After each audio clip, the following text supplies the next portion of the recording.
If I had a boat, I would sail out. 네, 인사드리겠습니다. 저는 헝가리 와인 전문 수입사 칠락 와인의 배혜령이라고 합니다. 저희의 정체성을 잘 드러낼 수 있는 이름을 뭘로 지으면 좋을까 고민을 하다가 제가 또 너무 좋아하는 블렌딩이 에그리 칠락이라는 화이트 블렌딩이에요. 소비뇽 블랑, 리슬링, 키라이 레아니카 등등의 그런 품종을 섞어서 만드는 블렌딩을 헝가리에서는 에그리 칠락이라고 부르거든요. 이 와인이 딱 떠오른 거죠. 그랬을 때 그 에그리 칠락에서 칠락이 별이라는 뜻이거든요. 어떤 역사적인 의미가 있는 거지만 저는 그냥 직관적으로 생각했을 때 입안에서 산미가 굉장히 반짝거리고 별처럼 그렇게 반짝거리는 느낌이 좋아서 칠락이라는 이름으로 저희 회사 이름을 지었습니다. 정말 몇백 년 전부터 유구한 역사를 가지고 많이 쓰던 포도, 궁합 세 가지 많이 쓰는 조합이에요. 그걸 근데 굳이 내가 프랑스 와인을 먹으면 되지 왜 헝가리에서까지 보르도 블렌딩을 먹어? 라고 생각을 하실 수 있죠. 왜 그럴까요? 일단 헝가리 사람들한테 그렇게 말하면 되게 화를 내요. 왜냐면 제가 헝가리 와인을 처음 만난 게 프랑스에서였거든요. 프랑스에 다른 공부를 하러 갔었어요. 근데 공부는 안 하고 술만 많이 마셨죠. 그러다가 거기 소믈리에들이랑 친해졌는데 그 친구들은 정말 와인에 대한 자부심이 어마어마해요. 근데 유일하게 다른 나라 와인은 뭐 스페인, 이태리 와인 절대 안 먹습니다. 근데 유일하게 다른 나라 와인을 좀 먹더라고요. 리스팅이 돼 있더라고요. 레스토랑에 가보니까. 보니까 헝가리 와인인 거예요. 근데 저는 그때는 헝가리에서 와인이 나는지도 몰랐거든요. 또 소믈리에한테 물었어요. 왜 헝가리 와인 써? 그랬더니 일단 걔네 포도 되게 깨끗하게 키우고 거기 우리나라보다 추워서 가성비 진짜 좋아. 맛있어. 근데 여기서 주목을 해야 되는 게 우리는 이게 좀 사치제잖아요. 어쩔 수 없이. 좀 공부를 해야 아는 그런 소비재고 없어도 살 수 있어요. 사실 와인 없이. 근데 그 친구들은 와인이 우리의 김치 같은 존재예요. 밥 먹는데 와인 없으면 화를 내요. 그 오죽하면 에어프랑스에서는 이코노미에서도 좋은 와인 준다고 하잖아요. 사람이면 와인을 마셔야 되는 거예요. 그 사람들한테는. 그 정도로 너무너무 일반적인 소비재이기 때문에 그 친구들한테는 본인 나라의 와인을 일정한 퀄리티를 담보를 하지 못한다면은 대체할 수 있는 다른 어떤 나라의 와인들이 필요를 했는데 그들이 인정하는 와인이 헝가리 와인이라는 거고 그들의 와인 메이킹의 수준과 그들이 쓰는 오크통에 대해서도 괜찮다라고 인정을 하는 와인이라는 거죠.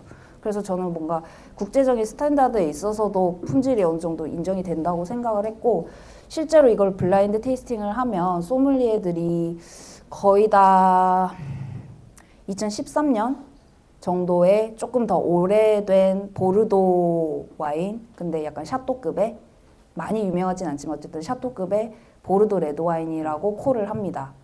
네, 실제 가격보다 훨씬 더 비싸고 그다음에 확신에 차서 프랑스 와인이라고 하는 거죠. 그래서 제가 항상 공개를 하면 되게 겸연쩍어 하시는데 그런 우리가 맛있는 와인을 저렴하게 어떤 국가 딱지라던가 아니면은 그런 것들을 떠나서 맛있는 와인을 선택을 하는 데 있어서 내가 이런 게 좋은 와인이다라는 기준점이 좀 서면 우리가 소비를 좀 더 합리적으로 할 수 있는 것 같아요. 그런 점에서 좋은 선택지가 될 수 있을 것 같고 이 와인 같은 경우에는 조금 제가 느끼기에는 체리 중에서도 사워 체리, 우리 체리파이에 들어가는 그런 체리 있잖아요. 그런 체리 같은 상콤한 맛도 나면서 까베르네 소비뇽의 그런 묵직한 검은 과실 그런 것들이 좀 많이 나는 와인인 것 같습니다. 96점 저기 보이세요?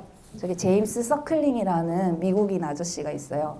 그 사람이 세계 3대 와인 평론가인데 물론 조금 미국 스타일의 레드 와인에 후한 점수를 주시긴 합니다. 이것도 조금 그런 미국인들이 좋아하는 그런 느낌이기는 하지만 그 사람이 아무리 후하게 좀 점수를 줘도 95점 이상은 잘 안 주거든요. 그 모두가 동의하는 건데 이거는 헝가리 레드 와인 중에서는 거의 최고점 96점을 줬습니다. 96점인데 뭐랑 먹으면 어울릴까요? 이렇게 좀 빡세고 두툼한 골격을 가진 와인은 소고기 스테이크 항상 추천합니다. 근데 소고기 스테이크도 좀 너무 바짝 익힌 거 말고 네, 살짝 피가 비치는 그 정도의 철분 맛이 느껴지는 그런 스테이크랑 먹었을 때 이 소비뇽 블랑이 또 그런 약간 철분 맛 같은 게 나거든요. 그거랑 어우러졌을 때 굉장히 좋은 궁합을 나타냅니다. 그리고 은근히 이것도 해산물이랑 어울리는데 그냥 해산물 말고 그 비스킷 소스 아시죠? 그 새우 머리를 가지고 굉장히 진하게 낸 소스예요. 그런 소스와 새우 요리 이런 것도 잘 어울려서 좀 푸드 페어링 커버리지가 좀 높은 편이라고 생각을 합니다. 프로민트 품종은 제가 아까 산도가 굉장히 높다고 말씀드렸잖아요. 그 산도가 높은 품종은 어떻게 하면 잘 만들 수 있다고 제가 얘기했는지 기억하세요? 양조에서 그 산도를 어떻게 누그러뜨리느냐가 핵심이라고 말씀을 드렸죠. 그래서 젖산 발효라는 거를 상당히 많이 하고요. 젖산이라고 하면 그 우유를 생각을 하시면 돼요. 우유가 시진 않잖아요. 막 우유를 먹고 우리가 뭔가 톡톡 튀는 찌르는 듯한 맛이 나지는 않죠. 우유 같은 느낌의 산으로 변화를 하는 과정을 필수적으로 거치고 그리고 오크를 어느 정도는 대부분 쓰는 편입니다. 이 와인도 오크 숙성을 10개월 정도 한 편인데 그럼으로써 그 오크에서 오는 삼나무 향 그리고 바닐라 같은 뉘앙스를 좀 이 와인 안에 입혔다고 할 수 있습니다. 낑깡, 유자 이런 느낌이 나는데 느껴지세요?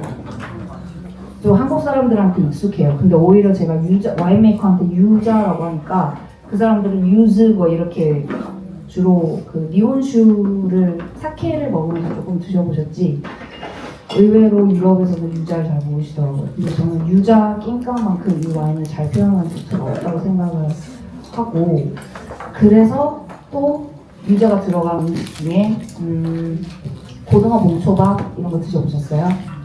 위에 유자 이렇게 갈아서 피를 갈아서 하잖아요. 그런 음식이랑 먹으면 너무너무 맛있습니다.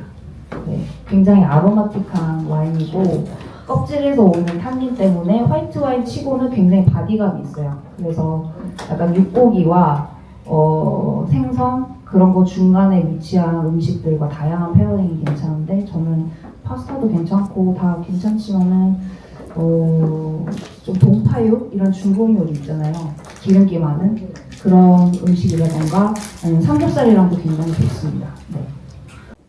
그러니까 그레이프 버라이티를 읽어볼게요. 캑프랑코시 못 들어봤죠? 처음 들어보는 품종이죠. 근데 까베르네 소비뇽은 아실 거예요. 피노누아도 아실 거예요. 스바이겔트는 뭐 가끔 드셔보신 분도 있지만 이건 거의 동유럽에서만 많이 쓰는 품종이기 때문에 좀 생소합니다. 있어요. 캑프랑코시라는 헝가리 토착 품종인데 이게 굳이 따지면 피노누아랑 조금 비슷해요. 산도가 좀 하늘하늘하고 장미향이 나고 제일 특징적인 게 사워 체리 노트예요. 그래서 체리 향이 난다라고 하신 분이 계셨는데 잘 맞추신 거예요.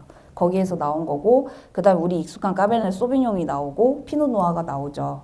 이렇게 섞었을 때 뭔가 좀 밸런스가 굉장히 좋으면서도 내가 먹어봤는데 좀 안 먹어본 맛이 난다라는 그런 특별함을 줄 수 있는 블렌딩인 것 같아요. 이 와인은 오크 숙성을 좀 했습니다. 그래서 타바코라던가 가죽향이라던가 그런 느낌이 좀 나고요. 이거는 오크 숙성에서 나는 그런 느낌이고 그 다음에 병숙성을 12개월 정도 진행을 했어요. 그래서 병숙성 3차 향이라고 아까 말씀을 하셨죠. 그 3차 향에서 느껴지는 그런 은은한 약간 젖은 숲 같은 그런 느낌도 살짝 느끼실 수가 있습니다. 저는 이 와인은 좀 각 잡고 스테이크나 이런 거랑 먹는 것보다는 소세지 아니면은 페퍼로니 피자, 뭐 햄버거 이런 거랑도 잘 어울릴 것 같고요. 탄닌이 좀 두툼한 편이라서 대중적으로도 묵직하네, 뭔가 한 방이 있네 이런 와인으로 드시기에 좋을 것 같습니다. 네. 샴페인 스타일 스파클링입니다. 근데 특이한 점은 푸르미츠라는 헝가리 토착 품종을 썼다는 거예요. 미숙성이라고 하는 거를 이 와인 같은 경우는 30개월 이상을 진행을 합니다. 그 효모와 접촉을 하게 되면 우리가 고급 스파클링에서 먹을 때 느낄 수 있는 약간 우유 같은 그런 느낌이라던가 브리오슈 아니면은 비스켓 이 스파클링 같은 경우는 처음에도 되게 프레시하게 즐기실 수 있는 거라서 지금 한번 빨리 드셔보시고 설명을 들으면서 한 몇 분이 지난 뒤에 또 드셔보시면 뉘앙스가 좀 많이 변하는 와인이에요. 맛을 전혀 생각을 하지 않았어요. 그래서 굉장히 드라이한 스타일이고 이런 잔당의 5g 미만인 와인을 우리는 브리나띠르라는 카테고리로 분류를 합니다. 그래서 이거는 뭐 샤도네이나 아니면 미니의 뭐 피노누아 이런 우리가 많이 먹어본 샴페인 중에서도 브리나티르라고 적혀 있으면 굉장히 드라이한 스타일의 스파클링이 있구나 그럼 난 이걸 뭐랑 먹으면 좋을까? 고르실 때 그런 식으로 고르시면은 좀 좋은 팁이 될 수 있을 것 같아요. 요즘은 브리 나띠르가 되게 대세라고 하는데요. 예전에는 스파클링을 만들 때 잔당을 좀 남겨서 만드는 게 대세였어요. 근데 요즘은 이렇게 드라이하게 만들면서 식전주로 입맛을 돋구는 상큼한 느낌으로도 먹을 수가 있고, 그리고 저는 이게 세비체 아니면 우리들이 뭐 흔히 많이 먹는 흰살 생선회 이런 거랑도 비린내를 싹 잡아줘서 굉장히 좋은 선택이 될 수 있을 것 같고요. 아무래도 오크 숙성을 좀 길게 했다 보니까 뒤에서 오는 바닐라 같은 느낌도 있을 거고, 푸르민트라는 품종 특유의 꽃향기, 핵과류, 레몬, 라임즙 이런 느낌도 많이 날 것 같습니다. 1차에서만 끝나는데 효모를 일부러 제거를 하지 않아요. 그래서 효모와 접촉하는 시간, 병에서 접촉하는 시간이 길기 때문에 뭔가 발효향 같은 것이 더 날 거예요. 이게 취향에 맞으시는 분들은 굉장히 즐겁게 드시는데 어떤 분들은 살짝 막걸리 같다, 좀 나는 이해하기가 어렵다 이렇게 말씀하시는 분들도 있어요. 그럴 때는 흰멜이랑 다르게 너무너무 섬세한 품종이기 때문에 1, 2도의 기후변화에서도 굉장히 민감하게 작용을 합니다. 근데 쿨클라이밋인 헝가리 같은 경우에는 예전에는 포도를 키우기가 너무 힘들었어요. 그래서 유일하게 약간 아이스 와인, 그런 달달한 와인 정도만 많이 키웠는데 이제는 기후변화에 어떻게 보면 좀 수혜자죠. 레드 화이트를 과실미 넘치고 좀 상큼하게 만들 수 있는 그런 기후대가 된 거예요. 그래서 같은 품종인 소비뇽 블랑을 여기서 만들었을 때 만약에 좋은 밭에서 햇볕을 많이 쬐고 그렇게 수확을 한다면은 풋내가 나는 소비뇽 블랑 아니고 약간 색과류나 살구향 같은 그런 향기로운 향이 나는 그런 화이트 와인을 만들 수가 있습니다. 핑거푸드로 먹을 수 있는 그런 크래커나 아니면 치즈 발라서 먹는 그런 것들과도 너무 잘 어울리고, 실제로 저희가 레스토랑에서 가장 많이 판매하고 있는 화이트 와인이기도 합니다. 과하지 않고 살짝 예민하신 분들은 감지할 수 있을 정도의 페트롤이 느껴져서 좀 너무 뻔한 그런 와인들 마시다가 이런 블렌딩된 잘 만든 화이트 와인을 마셨을 때 좀 재밌다, 다채롭다 이렇게 느끼실 수가 있을 것 같아요. 보통은 이런 버블이 없는 와인을 스틸 와인이라고 하거든요. 스틸 와인. 스틸이 저는 처음 와인을 배울 때 왜 스틸 와인일까? 스테인레스 스틸에서 숙성을 했나? 뭐 이렇게 생각을 했었는데, 버블은 막 이렇게 생동감이 넘치고 활동적인 느낌이 있잖아요. 근데 그거에 비해서 버블이 없는 그런 와인은 차분하다, 스틸하다고 해서 스틸 와인이라고 부릅니다. 소비뇽 블랑이 뼈대를 이루고 있는 와인이에요.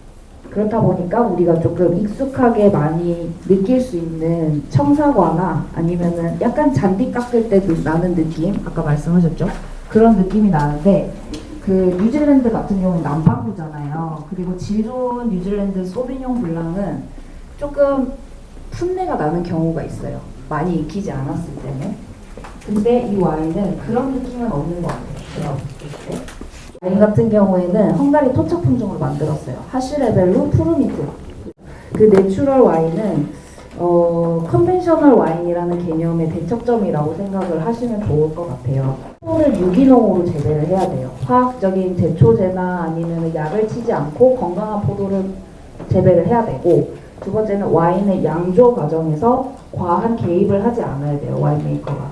좀 어떻게 보면 와인메이커 입장에서 이거는 도박이거든요.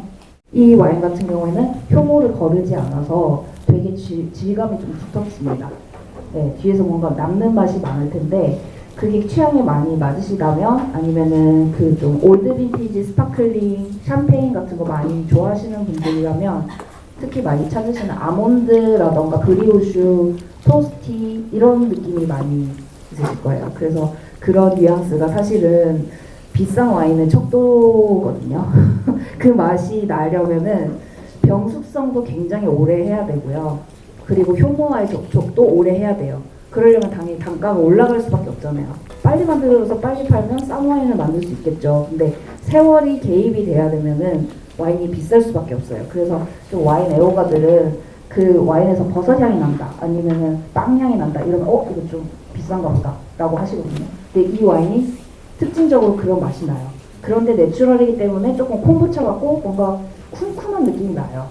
그거를 만약에 즐기실 수 있으면 굉장히 좋은 와인이라고 취향에 맞으면 할 수 있는데, 그게 힘드시면은 그냥 컨벤셔널 와인을 드시면 됩니다. 네.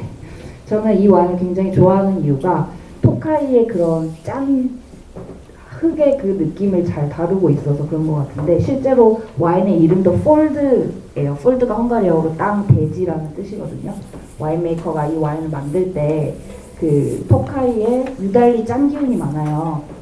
1500만 년 전에는 해저에 있었다가 이게 융기돼서 지금은 육지가 된 거거든요. 그렇다 보니까 그 땅의 느낌을 최대한 잘 반영하는 그런 와인을 만들고 싶었다라고 하는데, 그 의도가 좀 잘 드러난 와인인 것 같습니다.